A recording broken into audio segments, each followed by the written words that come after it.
que eu concordo com você. Nada disso é simples. É que você tem simplesmente agregar alguma coisa através do exemplo. Eu concordo que a função distributiva do Estado é completamente diferente do fundo de pensão, etc. Mas eu só estava tentando chamar a atenção que nem todas essas coisas são absolutas. Ou seja, a gente tem que relativizar muito esse debate, né? E esses exemplos que eu procurei trazer são exemplos que mostram como é que na nossa realidade, digamos, o fulcro geral desse debate, ele permanece dentro de uma questão do fundo de pensão. Você vê que, por exemplo, as nossas grandes perdas foram os investimentos no setor produtivo. Na realidade, a gente está pagando um déficit por conta da nossa inversão em renda variável. Né? Exatamente. Então, a economia desandou. Exatamente. O que é um fato. Nós não estamos aqui aventando nenhuma hipótese. E essa questão da taxa de juros, eu entendo perfeitamente e concordo. Eu acho que o Banco Central existe exatamente para poder fazer essa flexibilização. Eu só acho que talvez, não sei, de 35 anos trabalhando com empresas, a taxa de juros está muito na minha cabeça ligada a risco. A risco? A risco. Risco daquele investimento, etc. Então, na realidade, claro, a taxa de juros, por definição... Não, a taxa de juros que o governo paga no sentido, por definição, é livre de risco. Que traz a dívida pública. A taxa de juros que você trabalha com as empresas envolve risco. Mas a taxa de juros do governo não envolve risco. Não envolve risco. Aquilo que o Fábio falou, que está na trajetória de não pagamento, possibilidade de pagar dívida pública, não existe. A taxa de juros do governo... É, por definição, a taxa não livre de risco da economia. Conceitualmente, a taxa que o governo paga, ela é a taxa que você cobra da empresa, tem o risco. Tal como taxa livre de risco. Desculpa, é isso que ele está dizendo. mas eu tenho 66 anos e eu já vi 3 defaults no Estado. 3 defaults quando? Com dívida externa, né? Com dívida externa. Dívida pública interna. Não, se a gente na própria pensar moeda. historicamente, eu tenho default com dívida interna. Não tem tanto precatório aí. O Estado emite moeda. Lidando na justiça com questões ligadas a precatórios. O que são precatórios? São dívidas vencidas e não pagas. Sim, mas isso a não é gente default. lidou com Isso não é o default. CRA, com aquela dívida agrária, que era dívida vencida e não paga. A gente lidou com o que o pessoal chamava de moedas podres, que eram títulos vencidos e não pagos no Estado. Não é. Vamos abrir aqui para outras perguntas também. Senão... João. Eu queria fazer, assim, pena que o Fábio já saiu, mas algum comentário e uma pergunta. O comentário na linha do argumento que o Fábio colocou, que ele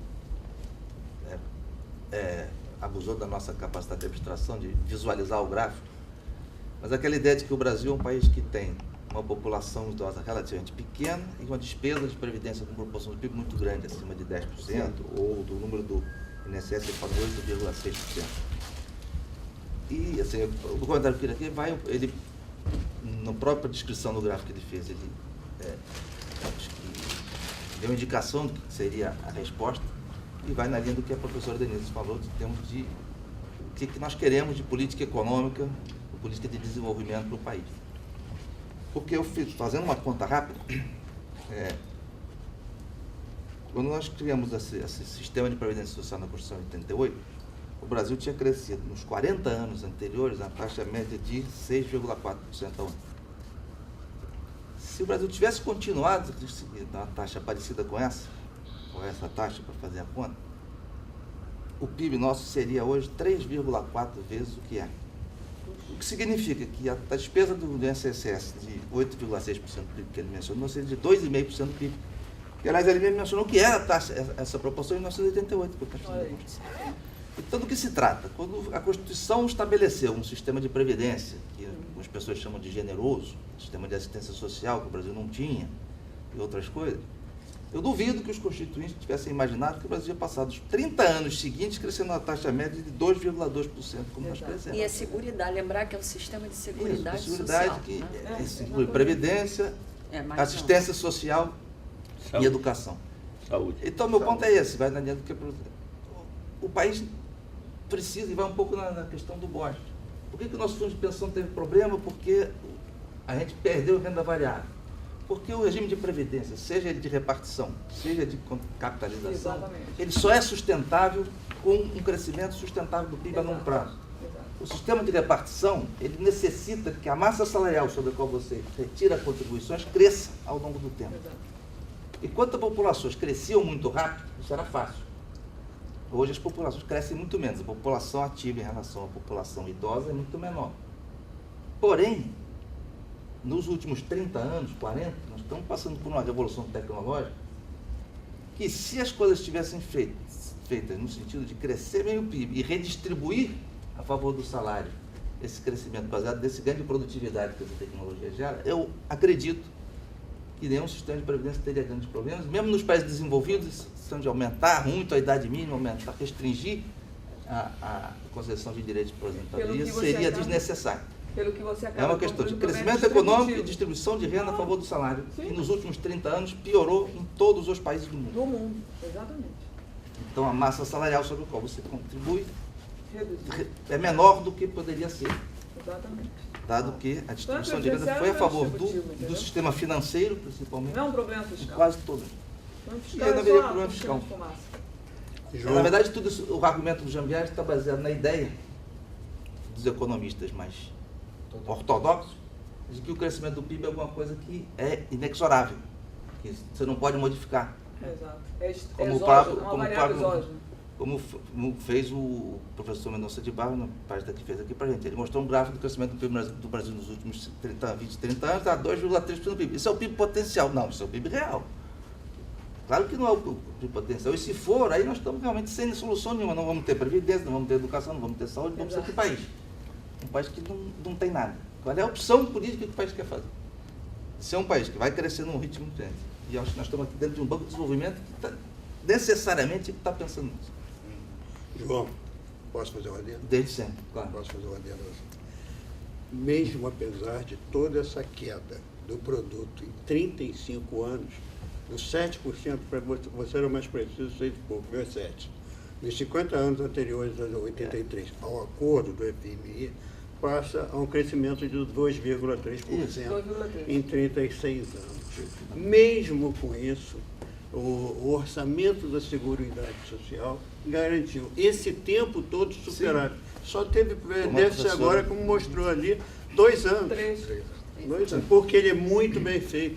Ele tem receitas para exatamente assegurar isso daí. Exatamente. Agora, por isso que eu não gosto de Mas falar mesmo o argumento nunca, do tamanho da despesa que mas eu não gosto nunca de falar em déficit da Previdência. Não é, tem que falar sistema. O orçamento e sistema. Se não falar isso, está falando parte do problema. Já é má fé.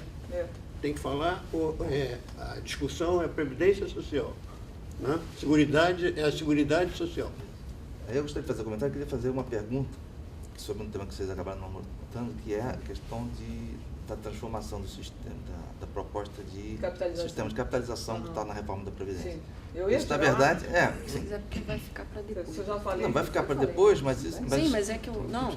Aí eu queria Mas é a só opinião porque de vocês que estudam mais o problema da Previdência, porque assim, do jeito que está colocado, assim, na verdade, na minha entender, o fim do sistema de Previdência. Com certeza. Não, eu concordo, mas eu só Porque quero dizer que eu acho que... a capitalização de que só contribui o trabalhador por si só, mesmo que tivesse uma contribuição patronal ou do governo, ele não se sustenta, porque na hora que você passa a contribuir para um sistema de contribuição, a contribuição sai do sistema de previdência que já está, do sistema de participação. Com certeza, vai aumentar. E complemento isso com um depoimento. Na década de 90, eu trabalhava no IPEA, quando o governo também fez um estudo de reforma de previdência, estava propondo a reforma da previdência, tinha um grupo de pessoas lá no IPEA, especialistas no tema da previdência, e o governo pediu eles para fazer a seguinte conta: quanto é que seria o custo de transição para um sistema de repartição, para um sistema de capitalização, de forma a garantir o direito daqueles que já tinham contribuído e que precisavam, portanto, as pessoas já tinham contribuído. Vocês escreveram um artigo, não foi? Não participava desse grupo, o grupo foi liderado pelo Francisco, era conhecido como Chico Previdência, Chico né? Previdência. Francisco Barreto de Oliveira. Sim. Quanto foi o custo de transição? O custo de transição calculado é 3 vezes o PIB. Exatamente. Aí o governo desistiu da ideia. Pois era uma Ninguém coisa tem 3 vezes o PIB. superada, Mesmo né? que você precisasse pagar isso em 30 anos, é 10% do PIB ao ano. O que eu acho mais surreal é que a gente E já aí tinha o cara passado fala em por isso. capitalização, E aí a você gente fala volta isso. de novo Volta ao porque negócio. o Guedes, Esquece o o Guedes passado, volta aos né? anos 80. Não acontece. Gente, isso tinha sido esgotado, essa discussão. Aí Sim, volta essa tudo se de esgotou novo. em poucos né? meses. É, O o pessoal retorno sentou, dos anos fez a 80 conta no Chile, e disse: né? é 3 Aí o governo Chile sabe. já Muito deu obrigado. errado Isso daí. também. Quer dizer, era pra que a gente... Não só o Chile, né? já deu errado um monte de coisa. Então, agora era pra gente nem Bolívia, pensar nisso, mas... México, Argentina, todo mundo que adotou, quebrou, todo mundo está voltando para o regime de E aí a repartição. gente Quem finge que adotou não a aconteceu capitalização nada. voltou para o regime, porque é mais barato, pode gerar até déficit, mas gera um déficit menor do que a capitalização. Você vê? Ou Essa já não deve, mas experiência as pessoas ficam internacional. sem aposentadoria. O relatório da OIT é absolutamente rico sobre todos os países que adotaram o regime de capitalização. O resultado, o impacto, eles estão voltando porque eles chegaram à conclusão que é caro demais. É isso que você falou, 3 vezes o PIB. Tem situações, como no caso da Polônia, em que o déficit foi 18 vezes o previsto no início da implantação. 18 vezes? Opa, o que é isso, gente? O que foi previsto inicialmente, os burocratas sempre subestimam esse custo de A transição. gente parece estar num universo paralelo, né? Você pensa assim, gente, as pessoas não estão percebendo que tem 3 coisas que tem que fazer no regime de capitalização. Primeiro é cobrir o déficit que vai surgir no regime antigo. Em segundo lugar, é honrar a contribuição que os trabalhadores já fizeram antes. Ora, se você vai entrar num novo regime, você pergunta para o Estado, e a contribuição que eu já fiz para você? Você não vai me reembolsar? Você tem que honrar as contribuições para cá, certo?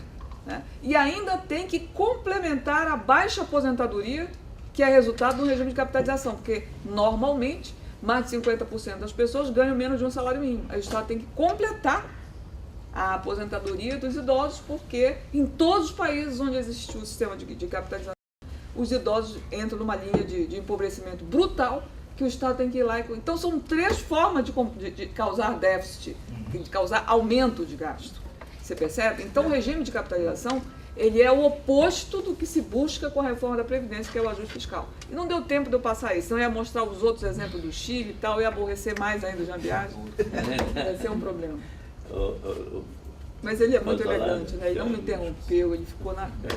No outro debate Você descarregou tudo em mim, viu? Mas você conversa lá do Deixa eu te contar. Claro, Tiago, claro. Eu tava... Mas o fato dele falar em 25 minutos, você acabou falando bem mais. Isso é uma coisa engraçada, viu? Eu queria uma resposta dele também. Gambiage, que é o seguinte. A primeira vez que eu ouvi falar no Gambiage, eu tinha feito um levantamento. Foi na década de 70, ou seja, 80. Fim da década de 70. Eu era assessor da CNI e a gente tinha levantado a questão das estatais, pelo ângulo de que as estatais eram um instrumento importante, estratégico, o Brasil, essa coisa toda. E eu peguei uma coisa que ele fez, um trabalho que ele fez, mostrando que as estatais tinham sido vítimas do combate à inflação.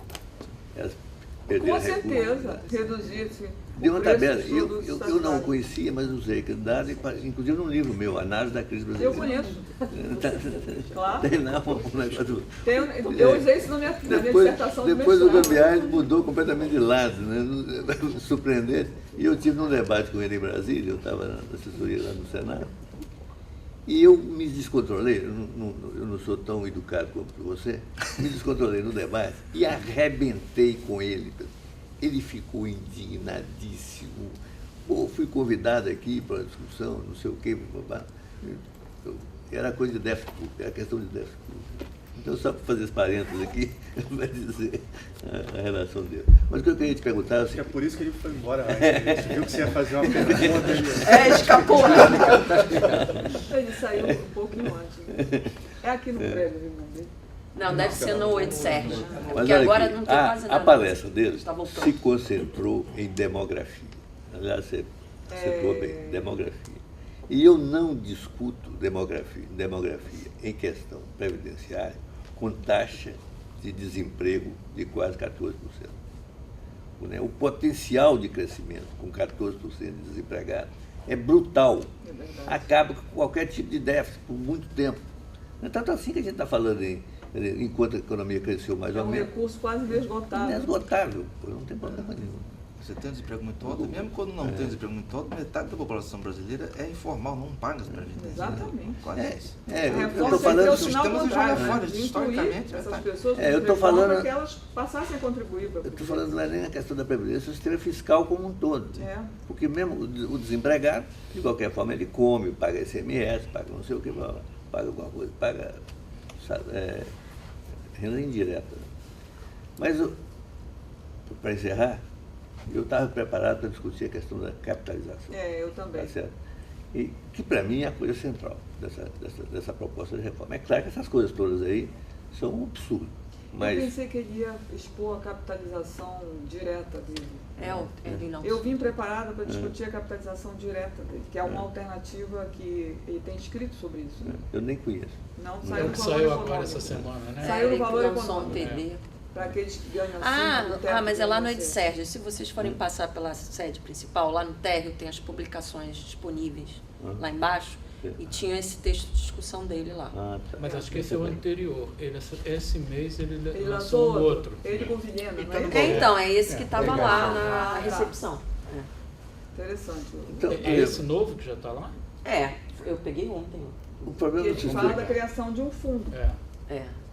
Porque o problema do sistema de capitalização é que ele mata o sistema da Previdência Pública, liquida com o sistema da Previdência Pública. Por quê? Porque o cara vai se empregar e vai ter a opção de escolher ou o sistema de ele não tem a opção de escolher. Ele não tem sistema. Quem faz é o empregador. É o empregador que faz. Então, isso isso tem que ser suficientemente batido em torno disso, porque, para mim, a vilania dessa reforma ela está na questão da capitalização. Então, esse é um dos meus receios, viu, Zé Carlos? Porque eu tenho receio de que retirar do BPC, retirar da questão das mulheres, das professoras, dos rurais, retirar da questão da aposentadoria especial, que é uma calamidade. Você sabe qual é o caso da aposentadoria especial? Eu não tive tempo de falar. A aposentadoria especial é o seguinte: foi retirado da Constituição a questão da periculosidade. Entendeu? Então, se você trabalha sob situação de risco... Nossa, até isso retirado. Foi retirado da aposentadoria especial. Só ficou o caso em que agentes químicos, físicos e biológicos afetam a saúde.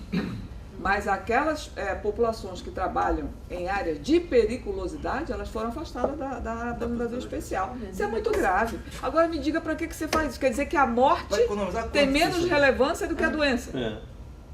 Eu não tive tempo de falar aqui, né? Quer dizer, como que você acha que você está combatendo privilégios? Quer dizer, e essa coisa da aposentadoria por invalidez, se você sair ali fora, só tomar um tiro e ficar paraplégico por causa de um tiro, não estava dentro do BNDES, bom, não é o caso de vocês, que vocês não são do RGPS. Mas se tomar um tiro lá fora pela violência... complementação. Então, se você tomar um tiro lá fora, não foi dentro do seu ambiente de trabalho, não foi uma doença de trabalho, você não pode ser aposentado por invalidez com 100%, você vai receber 60%. Por que diminuiu de 100% para 60%? Por causa dos inválidos. Onde é que você vai buscar esse dinheiro, esse ajuste fiscal? Que loucura é essa? Que loucura é essa? Que sadismo é esse? Aí você tem aquele monte de recursos daqui, e é inexpressível, quer dizer, causa um prejuízo social enorme para uma economia ínfima. Eu penso que isso é uma tática, tá certo? De colocar o bode na sala. Para depois tirar e deixar o regime de capitalização. Então, esse é o meu receio. Esse é o meu receio. Só isso já vai trazer muito estrago. Agora, o Maia não apoia o regime de capitalização, né? Isso é um ponto a favor. Ele tem dito isso. Se ele está dizendo isso também para negociar... porque esse povo, né? A gente então não pode... esteja certa que é para negociar. Que é para negociar, né? Porque é a favor, sim. Ele é a favor. Ele, na verdade, hoje, é a âncora principal da reforma. Todo mundo está chegando. Ele é que é o cara. Está todo mundo chegando. E tem... Que o Guedes não tem condições de defender essa reforma. Não pode fazer. Não, e no parlamento tem que ter alguém. Né? E o presidente da República não é a pessoa indicada. Então, vai ser o presidente da Câmara. Ele que tem articulação. Claro. E ele, na verdade, chamou a si isso para controlar o caixa dessa coisa. Vamos ser. Mas aí todo dia a dia, né? Ontem ele já estava brigado, né? Hoje ele está como presidente da República. Isso vai oscilando, quer dizer, isso aí é imprevisível, viu? Que vai agora nos colocar sob esse risco é demais. Sinceramente, eu não pensava em passar por isso na minha vida. Mas, depois de todas essas reformas que já vieram, essa foi a mais brutal de todas. É porque não deu tempo de eu falar, eu não sei se as pessoas têm noção da brutalidade da reforma. Não tem, acho que porque a lavagem cerebral é forte. E essa deve ser o único debate nacional que tem uma visão diferente da panaceia que a gente ouve diariamente. Infelizmente ainda choveu hoje, podia ter tido mais gente, né? Porque chuva no Rio de Janeiro é assim, né? Porque é uma lavagem cerebral muito bem feita. Ninguém fala outra coisa, senão que tem que fazer a reforma. As pessoas todas na rua, o cara morador de rua vai dizer que precisa fazer a reforma da Previdência. É muito fácil de assimilar, né? Ah, sim, mas aqui no banco também o pessoal ficou alienado geral, né? Aí não tô nem Não é contando só mais. por Já causa foi da época que as pessoas no banco tinham crítica das coisas. Cá Deixa eu entre nós, discordar de ficar quieta você, porque eu ó. falo Não demais. é só aqui não, viu? Não, Inclusive, sim, mas eu é que tenho aqui a gente participado tinha do obrigação, Banco do né, de Brasil, ter na uma cabeça Caixa. mais... Esse volume de pessoas, realmente, hoje, me surpreendeu muito ruim. Ter tão pouca gente aqui. Mas é chuva. Mas não foi a chuva não, porque já houve tempo Não é só aqui chuva, que a só acho gente que a enchia chuva atrapalha auditório. também. Eu acho que há um refluxo da própria discussão. Eu tenho visto isso em todas as associações aí de estatais. Não é só aqui não. É uma pena, né? Porque as Não, é pessoas pior, só né? contam Foi só aqui quando menos eu mal, concordo, né? é pior. Olha, outra coisa, a desconstitucionalização. né, Tudo que você aprovar nessa reforma, os caras mudam 3 meses depois, porque isso. tudo vai ser desconstitucionalizado. A idade, a base de cálculo, o tempo de contribuição, tudo. A proposta, a PEC, ela é uma casca de ovo. Não tem nada ali escrito. Tudo que você está ouvindo de debate são as intenções do governo de regulamentar depois. Mas isso é só a intenção, porque quando é que vai ser essa idade? Por exemplo, a idade mínima é móvel, né? Daqui a 20 anos, os homens já vão se aposentar a 68 anos. Isso não existe em canto nenhum do mundo. Ninguém faz idade móvel no mundo. As pessoas negociam patamar a patamar. Por exemplo, o Macron agora queria subir a idade na França de 62 para 65 anos. Os franceses arrebentaram com ele. Ah, é ele que se cuide, porque francês é outra história. Ô, Tiago, Claro. Tiago, deixa eu dizer uma coisa. Eu queria depois dar para vocês uma noção do que está acontecendo em termos de mobilização social e política. Porque esse pelo lado... amor de Deus, deixa a gente fazer a discussão. Não, deixa eu te dizer o seguinte. Não, Deixa pelo amor de eu Deus. só, André, fazer uma pergunta, depois você faz Tá. essa observação. Eu vou fazer uma pergunta, uma pena que o Fábio teve que sair, porque a pergunta até seria para os dois. Vocês apresentaram a visão dessa reforma, visões muito diferentes da reforma. E, enfim, não sou especialista, mas eu concordo com acho que tudo que você colocou. E apesar de serem visões muito diferentes, eu também assim, São duas verdades, né? eu tenho essa impressão que os dois falaram verdade. Então, assim, eu não sei se a minha pergunta é ingênua, mas assim, o que o Fábio apontou como distorção, eu concordo com ele, me parece mesmo uma distorção. Não teria, claro que não é essa da PEC 6. Não é essa a PEC. Não A teria. PEC não veio para combater as distorções que ele está falando. Né? Entendo. Mas assim, não teria como, não sei se a minha pergunta é ingênua, não teria como fazer uma reforma que combatesse as distorções que ele apontou, levando também em consideração tudo que você colocou? Deixa eu te falar, ele é muito focado nessa história das mulheres se aposentar pouco tempo, por tempo de contribuição, mas ele está olhando para o passado. As pessoas se aposentam aos 54 anos porque elas conseguiam contribuir por 30 anos seguidos. Isso acabou. Não tem mais emprego, tem trabalho. Entendeu? Não tem mais carteira assinada. Ninguém mais vai conseguir preencher esse requisito de 35 anos de contribuição no caso dos homens e 30 anos de contribuição no caso das mulheres. A não ser que seja uma circunstância muito especial. Né? Alguém com um know-how, um saber diferenciado. Né? Isso vai funcionar para a classe média alta. Não é para o povão, entendeu? Não é para a massa dos que se aposentam. Né? Hoje, 83% dos aposentados ganham até 2 salários mínimos. Entendeu? É o povão. Esse povo não vai mais ter emprego, é carteira verde e amarela, a reforma trabalhista acabou com todo mundo, entendeu? O negociado vale sobre o legislado, todo mundo virou horista, todo mundo se urbanizou. Agora, as pessoas não têm mais um trabalho, elas trabalham, é home office. É home office, você não tem nenhum laço com o empregador. A empresa sequer existe num prédio, você trabalha à distância. Todo mundo se pejotizou, entendeu? Então, isso que ele se preocupa, das mulheres se aposentarem com 54, não sei o quê, isso acabou. Se a reforma É for uma feita distorção para isso... temporária, né? Não, já acabou, não Já existe mais isso. Desde 2017, Quem isso foi começou a trabalhar frustrado. 35 anos atrás talvez esteja conseguindo fazer isso. Exatamente. Não, acabou. Olha, a juventude... Um questionamento, Hein? quando fez a comparação do regime nosso, né, de previdência complementar com o regime aberto, isso é um outro exemplo, porque aqui as pessoas dificilmente têm interrupção, elas contribuem ao longo de toda uma carreira, porque ficam aqui o ano, São as a carreiras vida inteira. estáveis. São uma, Mas é você uma sabe carreira que eles estável. querem que eles... Então o homem e a mulher aqui se aposentar na mesma idade Não tem diferença nenhuma. não há diferença. São os servidores públicos e os trabalhadores estatais, as mulheres e os homens passam por concurso, entendeu? Elas têm a mesma renda, a mesma carga de trabalho. Mas isso é uma outra discussão, porque mesmo assim não tem equidade de gênero Não? no BNDES, viu? Tá vendo? Mas não é por causa Conta do salário, tudo, por conta causa do- tudo, conta tudo. Por Não, quê? mas óbvio, não tem nem comparação. Os cargos executivos são todos masculinos, é isso? Não, e cada vez aumentam mais, Vai aumentando as mas já mulheres. teve épocas mais equilibradas, né? Lembra que Gente, aqui cada é uma um de uma casa de vez, porque tá sendo economistas. filmado. E economistas, Não, mas eu tô em geral, brincando, tem uma porque essa percentual discussão de não é mulher- essa. É de só para mulheres dizer. maior do que engenharia, por Eu não exemplo. sei por que tem isso. E em direito, a maioria das chefias são de mulheres. São de mulheres. Porque a maioria dos cursos de direito tem mulheres. É. Como aqui é meritocracia, as pessoas entram por concurso, então tem mais mulheres do que homens. Mas em direito, não quer dizer que isso se Não, aplique a não todos tem, os tem cargos. pouco E engenheiro tem um mulher. nível técnico em que você esbarra. A partir dali é político. Aí Eu tô não tem falando, mulher, não tô Sim, falando, não tá, tem no mulher, mas aí que é o concurso, ponto se dela. bobear, Claro, o concurso mas- até pode entrar mais mulheres de qualquer carreira. Até Agora, As chefe de mulheres estão departamento, se qualificando agora, mais, né, mas os agora. salários não acompanham a qualificação. Agora. Aliás, Existe quanto uma mais estatística recente qualificada que é a os cargos mulher, estão maior bem o diferencial equilibrados. de salário dos homens para Agora. elas. Você sabia disso? Na É, base verdade. da pirâmide salarial, o salário entre homens e mulheres tem uma diferença menor.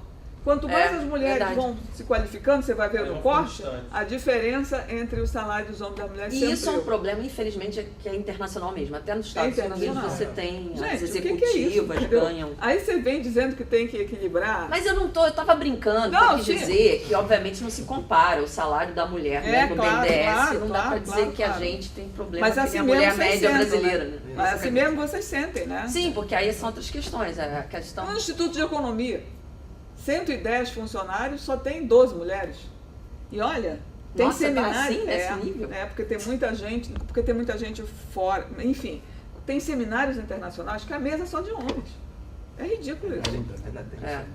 Uma vez fizeram um seminário de macroeconomia, eu sou da área de macro, me convidaram.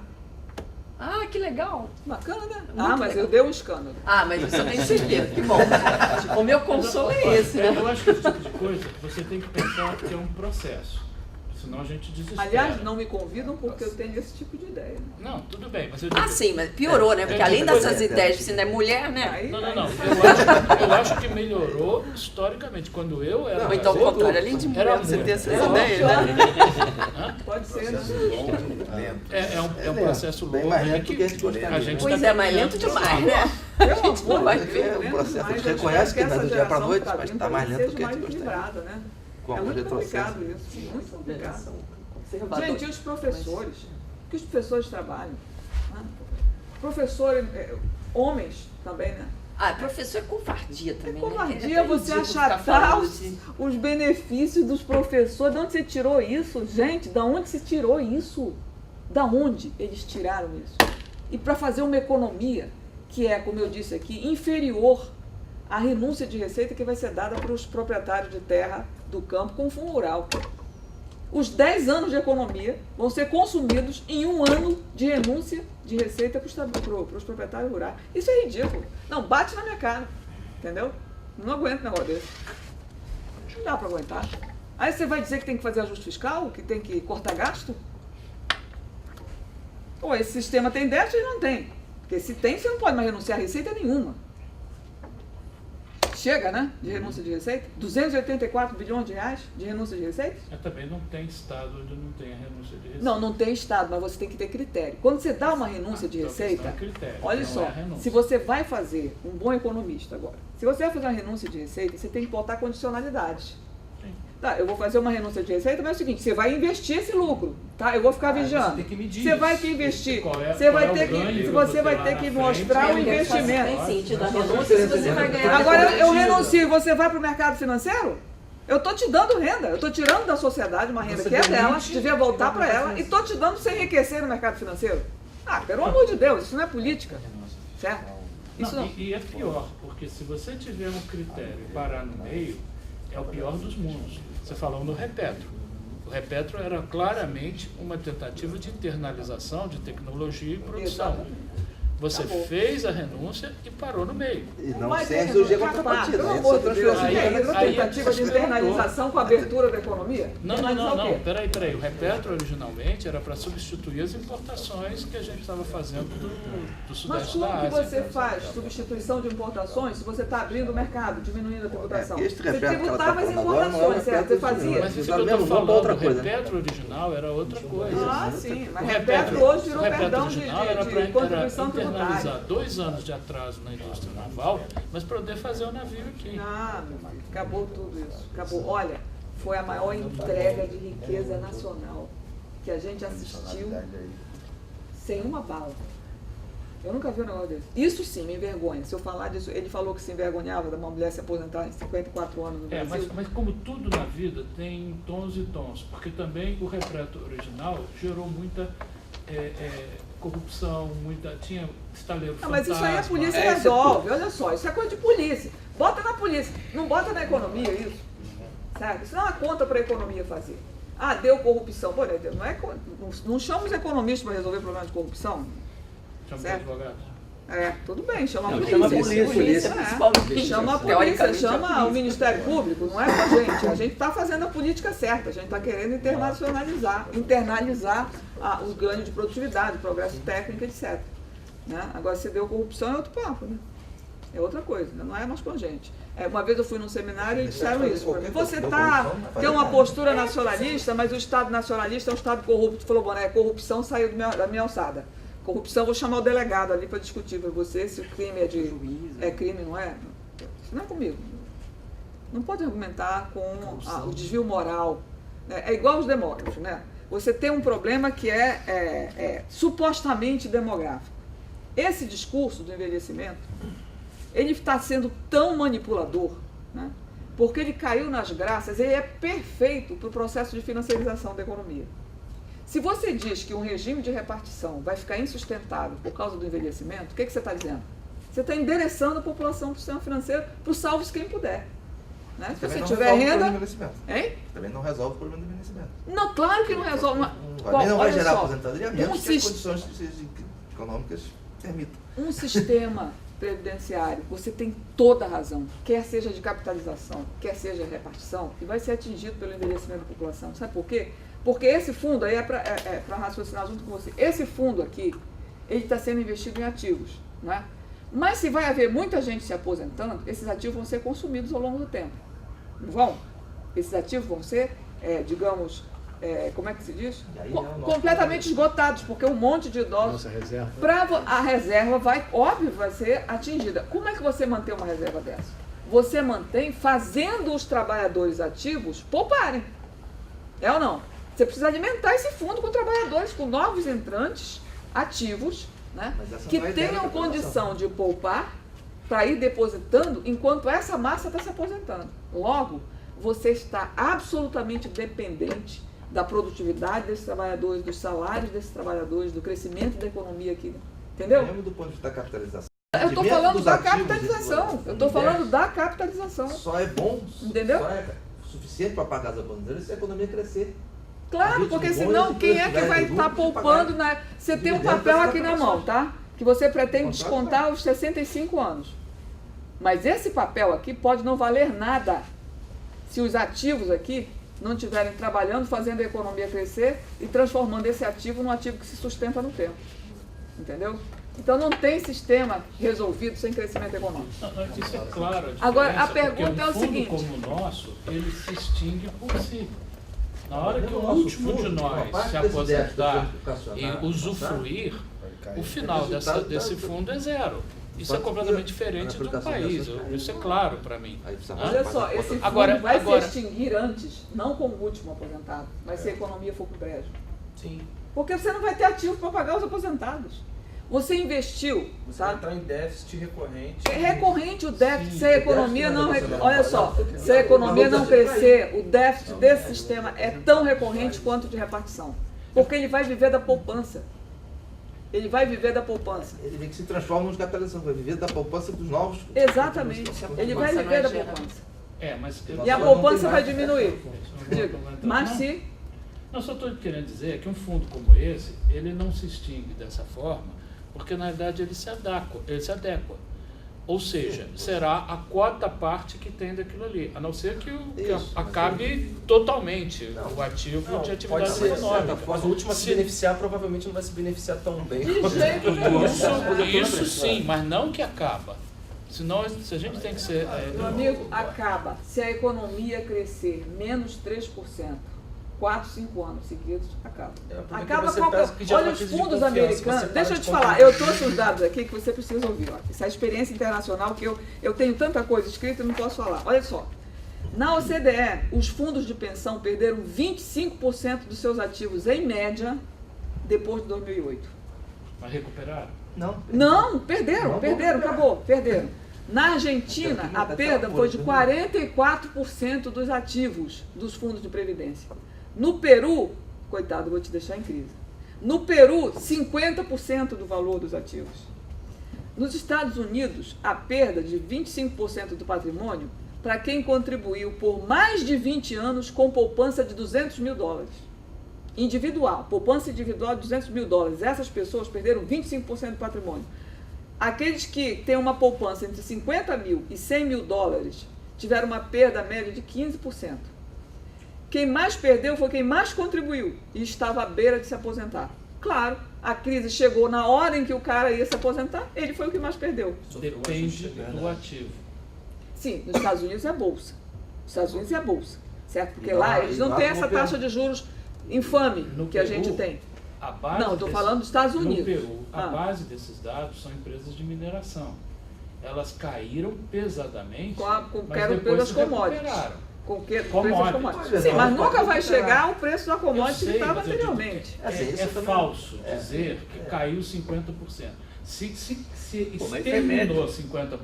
E você se aposentou nesse momento, acabou. Você vai ter um benefício menor. Ah, bom, mas aí você está vendo a coisa no longo prazo.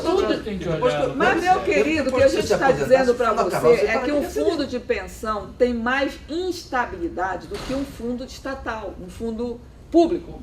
Por quê? Porque lá tem o Estado cobrindo. Entendeu? Se você está num fundo privado e vem uma crise e derruba 50% do valor dos ativos e você se aposenta daquele, você está ferrado. Mas se você estiver no Estado, o Estado completa a tua aposentadoria. Entendeu a diferença? Por que não? A não ser que o Estado não queira. Se ele tiver escrito lá na Constituição que o seu benefício tem valor definido, ele vai completar. O meu benefício tem valor definido. Desculpa, mas isso não é necessariamente verdade no longo prazo. O Estado pode entrar em default. Mas só... não tem tempo para entrar nisso. O Estado não é a dona de casa. Olha só, ela não tem que gastar deixa eu te dizer uma coisa. Em primeiro lugar, o Estado emite moeda. Emite moeda. Em segundo lugar, ele define a taxa de juros. Que ele vai praticar. Daniel conversar sobre exatamente. E sempre em favor dele, meu pai. E sempre perdeu direito ao trabalhador. Pois é. Então ele pode mudar a regra. Ele pode mudar a regra, mas eu quero dizer assim, quem está mais vulnerável na crise? Eu que sou uma funcionária pública. Quem está mais vulnerável é quem tem menos poder de pressão política. Exatamente. Por isso que a lógica... Por isso que a questão é distributiva. Você chegou no ponto. A questão não é fiscal, não é se tem receita ou se tem despesa. É qual é o peso político de quem está decidindo. Essa é a questão. A solução tem. Você viu que eu mostrei um monte de dinheiro de onde podia ver a receita. Você sabe quanto o governo tem em caixa hoje? O governo que diz que está quebrado? O governo federal. Governo federal. Chuta quanto o governo tem em caixa no Banco Central líquido nesse mês. Não sei. 1,2 trilhão de reais. Você é contra o movimento?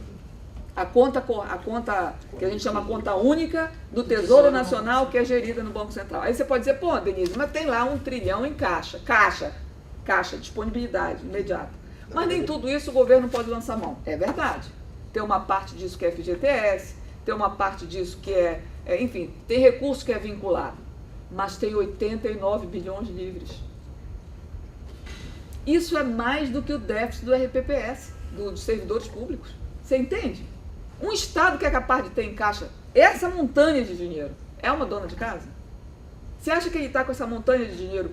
Não foi a política que ele fez que proporcionou isso? Fora os 300 bilhões de reserva. 370 bilhões de dólares. Mas aí reserva Aí é outra outra história. Reserva já é outra história, mas assim, é um ativo. É um ativo. Pode ser Sim, usado ativo, no momento claro. de crise. É um ativo. Mas aí não Entendeu? Eu também discordo que ele ia usar reserva. não.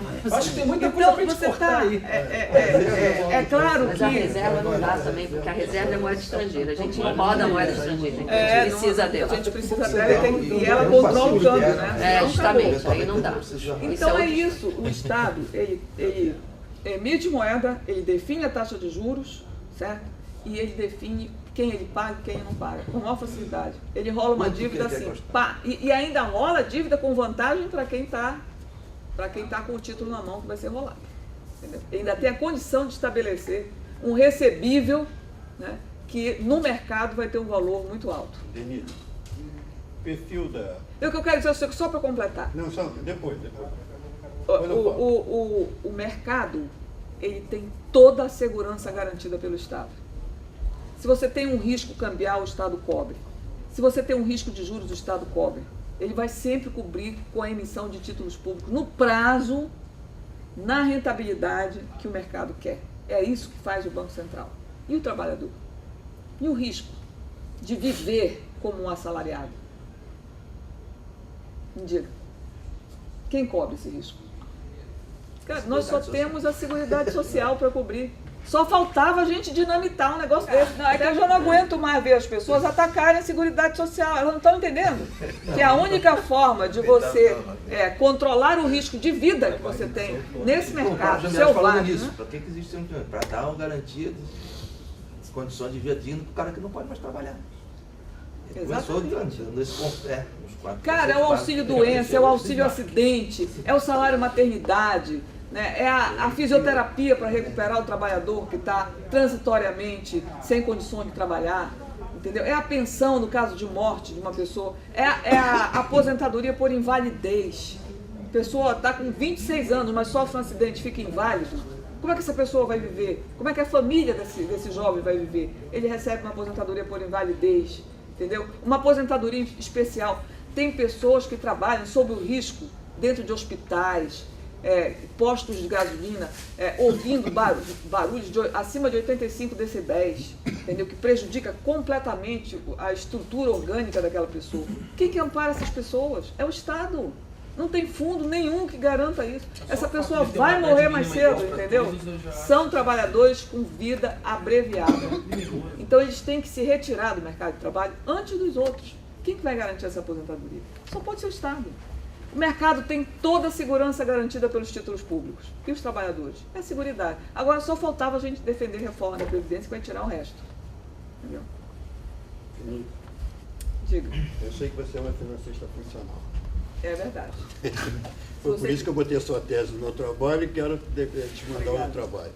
Mas é o seguinte, além disso que você tudo está falando aí, dessa dívida de 77%, o que aconteceu no mundo depois de 2008 foi uma grande monetização das economias. Peraí, o nosso ainda continua M1, 5%, sei lá. E os Estados Unidos, na Europa, é tudo 20%, está tudo com 20% de M1. Eu não estou querendo que se passe para esse percentual, não. Só estou mostrando a flexibilidade que tem para num limite de dívida dessa, você chega assim, dia seguinte, ó, acabou para você, toma o seu dinheiro. Entende? Estou só dizendo. Não, aí ele te dá um tiro, ele mata você, mata o ministro. Que negócio é esse? Vai acabar com a minha brincadeira? O meu rentismo de 30 anos? Então, entendeu? Então estou dizendo só isso. Ainda existe essa flexibilidade. Então, para mim, isso tudo é balela que está se falando. Ainda tem uma enorme flexibilidade monetária. Para você trabalhar com calma. Estou falando para você liquidar a dívida amanhã, não. Estou dizendo trabalhar isso ao longo do tempo. Rapaz, a Não dívida tem não é nenhum para ser problema. reduzida. Santo Deus, como é que a dívida não surgiu para cair? Surgiu para aumentar. Eu sei, Certo? sei, mas Porque nós... senão, como é que você, num momento de crise econômica, vai valorizar esse capital que está aí todo com capacidade ociosa? Como é que você valoriza isso? É a dívida pública que valoriza isso. A dívida não nasceu com tendência a cair. A dívida nasceu com tendência a subir. Entendeu? Esse pessoal que fala o crescimento exponencial da dívida pública ainda diz que tem que fazer reforma da Previdência para a dívida pública não cair. A dívida pública, eles não querem que ela caia. Certo? Isso é só discurso. Porque o dia que a taxa de juros cair para a dívida pública baixar, não estão mais no capitalismo. Já é outro modo de produção. Certo? A dívida pública é o grande instrumento de valorização do capital financeiro nesse momento. É por isso que ela vai crescer. E ela vai crescer na crise. Ela é uma dívida cuja emissão é superior ao déficit primário. Entendeu? E aos títulos que estão vencendo. Ela supera isso. Por quê? Repara, tem uma equação na dívida que mostra que a taxa de crescimento da dívida depende do tamanho do superávit primário, da taxa de juros, do crescimento do PIB e do câmbio. Né? Aí você tem a taxa de juros em queda desde 2016. Você tem um déficit primário que cai há 3 anos. Ao contrário do que se diz que está explodindo, o déficit primário está caindo há 3 anos. As pessoas não sabem disso, a gente tem que falar. O déficit primário está caindo há 3 anos. A proporção do PIB que também está caindo. Exatamente. É como proporção do PIB, claro. E o PIB também está caindo, né? Quer dizer, exatamente, mas o gasto está caindo mais do que o PIB. Hein? Caiu em valores absolutos e exatamente, porque o presidente Temer, ele fez um montante de gasto abaixo do limite do teto. Então agora, inclusive, eles acham que eles podem aumentar o gasto porque tem uma folga, né, do ano passado. E então caiu o déficit, né? Só o câmbio que está... o câmbio ainda ajuda a dívida a cair. Então eu pergunto para você, por que a dívida sobe? Por que a dívida sobe? Porque ela tem que valorizar esse capital que está ocioso no momento de crise. Entendeu? As empresas se financiarizam no momento de crise. Elas vão buscar outra alternativa de valorização que não os esquemas produtivos. Né? Você tem um fluxo permanente de lucro numa economia em recessão que vai direto à dívida pública. Claro. É para isso. Como que a dívida vai cair? Não vai cair. Enquanto tiver recessão, ela não cai. Não só porque o PIB não cresce. É porque ela é a alternativa de valorização. Então, reforma da Previdência não resolve isso, não. Não é para isso. Certo? Não, reforma da Previdência. Não vou falar que está gravando mesmo. Deixa pra lá. Sobre aquela proposta que teve do Mauro Benevides de ter a partir de um determinado valor, a capitalização. Você tem o regime de previdência até 4, 5 mil reais e a capitalização complementando. Você acha que isso faz sentido? Isso fica de pé? Isso aí eu acho que vai acabar passando, né? Uma proposta de previdência complementar, só que do jeito que ela está hoje, ela não é complementar. Ela é a única. Não define. Isso define um piso de previdência por repartição. Eu não concordo com isso. Eu tenho uma posição que está do outro lado mesmo. Eu acho que tem que aumentar o teto do INSS, como existe nos outros países do mundo. Quer comparar a gente com a Europa? Ótimo. Dos Estados Unidos, qual é o valor do teto? O teto são 10 salários mínimos, em torno disso, 10 salários mínimos. Certo? Hoje ele é 5.800. Esse teto iria para algo em torno de 10 mil. Certo? Por quê? Porque se aumenta o teto... Você aumenta a contribuição. Aumenta a contribuição. É outra forma de resolver o problema fiscal. Vai subir o teto.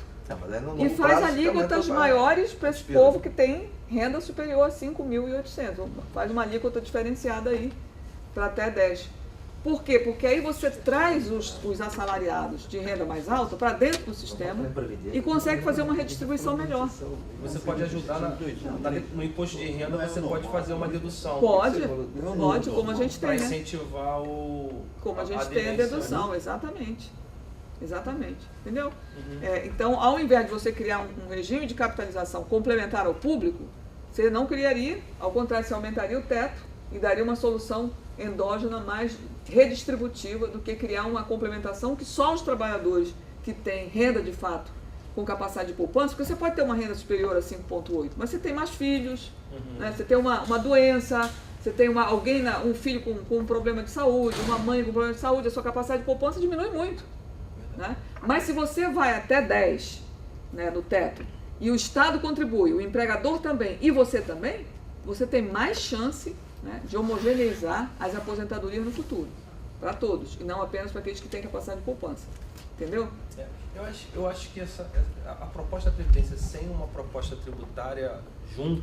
não tem como. Não faz sentido. Não faz sentido nenhum. Não faz sentido nenhum. Porque como é que você também vai chegar para o empregador e incentivar ele a contribuir a mais com o trabalhador, se você também ali dentro da realidade de carga tributária que hoje ele já tem, o empresário, né?